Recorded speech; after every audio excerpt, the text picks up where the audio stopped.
तुंगभद्रा तटे पूर्वम् अभूत्पत्तनमुत्तमम् यत्र वर्णाः स्वधर्मेण सत्यसत्कर्मतत्पराः आत्मदेवः पुरे तस्मिन् सर्ववेद विशारदः। तुंगभद्रा नदी के तट पे नगर है, उत्तम नगर, उस पर एक पंडित जी रहते हैं, नाम है आत्मदेव। ये आत्मदेव कौन है? कौन है? ये कोई और नहीं, हम ही और आप आत्मदेव है। ये किसकी कहानी सुनाने जा रहा हूं? ये किसी और की नहीं है कहानी,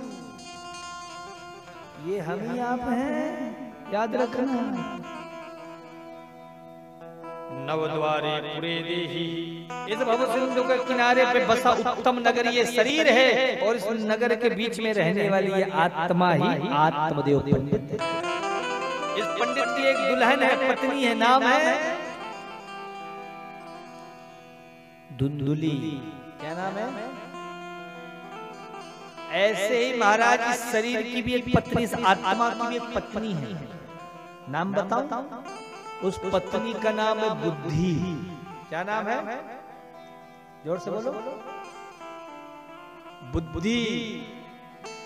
सत्य और असत्य के बीच में भ्रम का पर्दा कौन डालती है? बुद्धि डालती है। ये जो धुंधली रूपी बुद्धि है।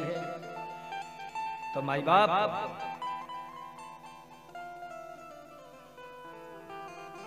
कथा कहती है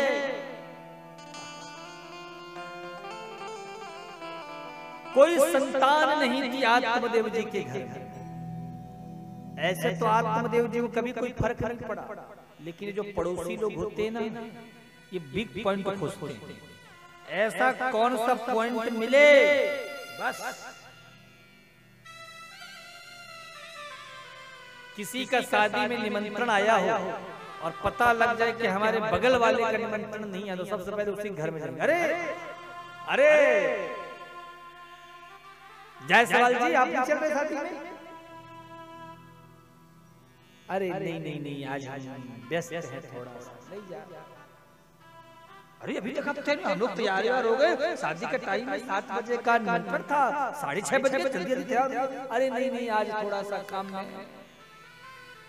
अरे काम धाम होता रहेगा, चलिए चलते दोनों साथ साथ बढ़िया चलते जाएंगे, अब बात हंसी खेलते टाइम बीत जाएगा। जब तक उसके मुंह से कहलवा नहीं लेंगे कि हमारा निमंत्रण नहीं है, तब से बोलते रहे। जब महाराज बोला नहीं हमें चिट्ठी नहीं मिली, तब महाराज मन ही मन बड़े खुश हुए और ऊपर से मुंह बनाए, अरे आपका निमंत्रण। बोलो राधे राधे। अरे बोलो और जोर से बोलो।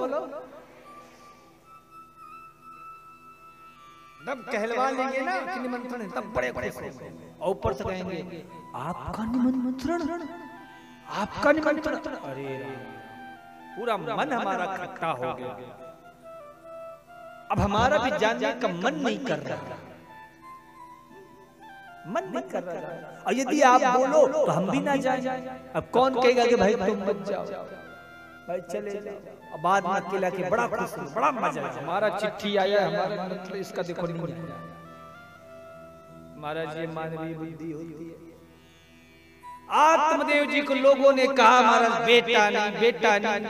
एक बात याद रखना, जो बेटा बेटी का रोना रोते रहते ना, ये सबसे पहले छोड़ो। ये पुत्र का मोह त्याग दो। कोई बेटा के लिए रोता है, कोई बेटे के लिए रोता है, और इसी रोने धोने पर जिंदगी बिता देते हैं। बड़ा होगा सेवा करेगा, वही बेटा बड़ा होकर के और बुढ़ापे में खोपड़िया पे डंडा मारता है। फिर पंडित के पास जाएंगे, महाराज जरा देखो तो जन्म पत्री कौन सा ग्रह लगा है, ठीक करो। कोई जादू की छड़ी घुमा दो कि बेटा बस श्रवण कुमार बन जाए। बोलो राधे राधे और जोर से बोलो।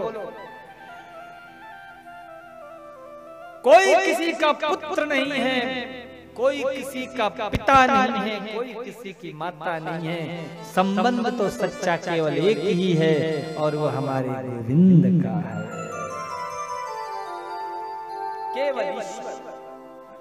भगवान कहते तू मुझे पुत्र रूप में भजे तो मैं वो भी तैयार बन गई, तू मुझे मित्र के रूप में भजे तो भी तैयार, तू मुझे पति के रूप में भजे तो भी तैयार, तू मुझे जैसा जिस प्रकार से भी जाकी रही भावना जैसी, प्रभु मूरत देखी तीन तैसी। लेकिन महाराज हम संसार में ये मेरा पति है, ये मेरी पत्नी है, ये मेरा बेटा है। क्या हुआ? आत्मा जी जंगल चले गए, एक महात्मा जी के पास बड़ा गिड़गिड़ाए, महात्मा जी को दिया, लगे फल दे दिया। अब फल तो महात्मा जी ने आशीर्वाद के रूप में दिया, लेकिन धुंधली ने क्या किया? खाया, गैया को दे दिया। उसकी बहन जो कुमति है वो अपना बेटा धर के चली गई। अब महाराज जो गाय के पुत्र हुआ कुछ समय बाद उसका नाम गोकर्ण। आप लोग सब कथा सुनो, इसलिए मैं आपको सार में समझा रहा हूँ। ऐसे तो कथा बहुत लंबी चौड़ी है, तो आप जरा सार में समझने का प्रयास करो। गोकर्ण पंडितो ज्ञानी धुंधकारी महाखला। गोकर्ण जी बड़े ज्ञानी हुए, धुंधकारी महान दुष्ट निकला। कभी महाराज माँ की पिटाई करता, कभी पिता पर जो है महाराज जोर दिखाता। जो संतान अपने माँ बाप पर महाराज बल पौरुष दिखाती, उस पुत्र का तो दोष है ही, लेकिन उसमें माँ बाप का भी पूरा दोष है। जरूर आपने ऐसे कर्म किए होंगे जिसकी सजा, जिसका दंड आज परमात्मा ने आपके शत्रु को ही पुत्र के रूप में भेज करके दे रहा है। अगर आप महाराज अच्छे कर्म करोगे, किसी पर आपने कर्ज दिया होगा, कोई आपका ऋणिया होगा, तो वो अगले जन्म में आपके घर में पुत्र बनकर आएगा और जीवन भर आपकी सेवा करेगा।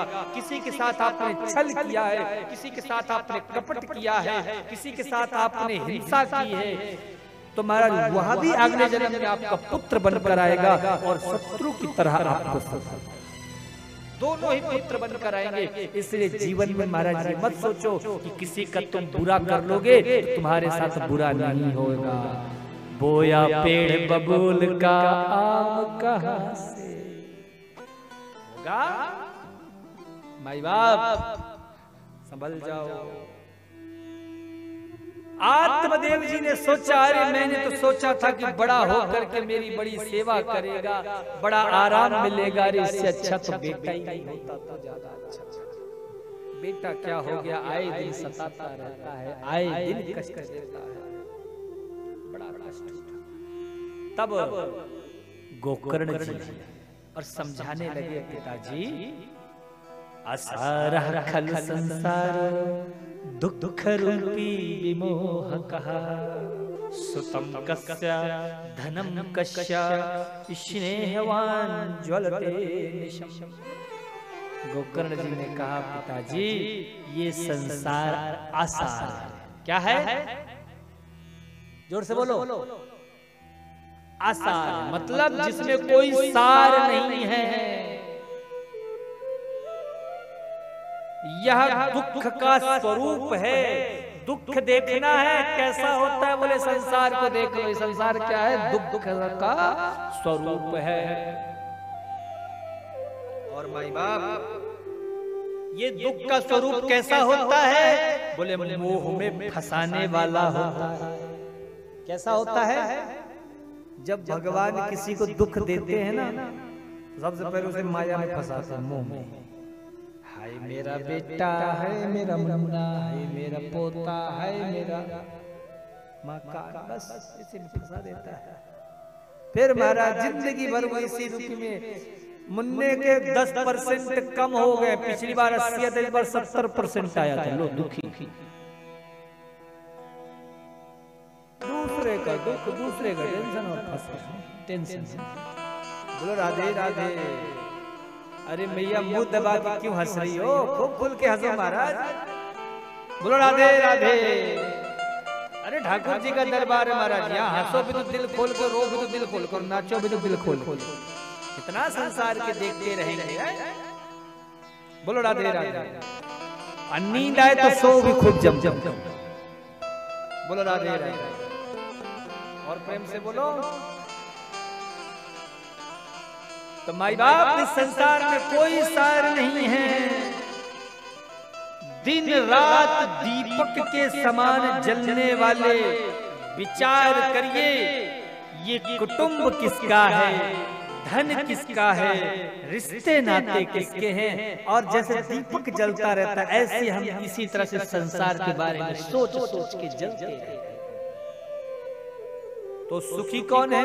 बोले नच इंद्र सुखम, बोले इंद्र सुखी है। बोले क्या सम्राट सुखी है, क्या राजा सुखी है?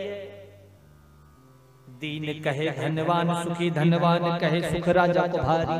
राजा कहे महाराजा सुखी, महाराजा कहे सुख इंद्र को भारी। और इंद्र कहे सुख चतुरानन को, ब्रह्मा कहे सुख विष्णु को भारी। तुलसीदास बिचारी कहे हरि भजन बिना सब जीवे दुख। तो मंचा महाराज बड़ा उपदेश देते हैं, लेकिन जब व्यक्ति को ठोकर लगती तभी वो समझता है।